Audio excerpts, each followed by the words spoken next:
नमस्कार, मी अर्चना आणि आपण पाहता सी न्यूज चांगल्यासाठी बेधडक। बुलेटिनची सुरुवात करूया हेडलाईन्सने।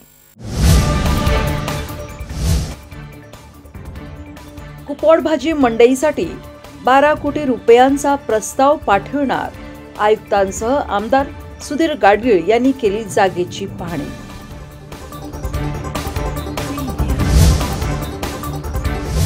पलूस येथील रामानंद नगर मधील मागासवर्गीय आणि भटक्या जमातीच्या झोपड्या पाडल्याच्या निषेधार्थ दलित महासंघाचा अर्धनग्न मोर्चा। प्रशासनाने दखल घ्यावी, अन्यथा यापुढे तीव्र आंदोलन करणार, डॉक्टर उत्तम दादा मुंडके यांचा इशारा।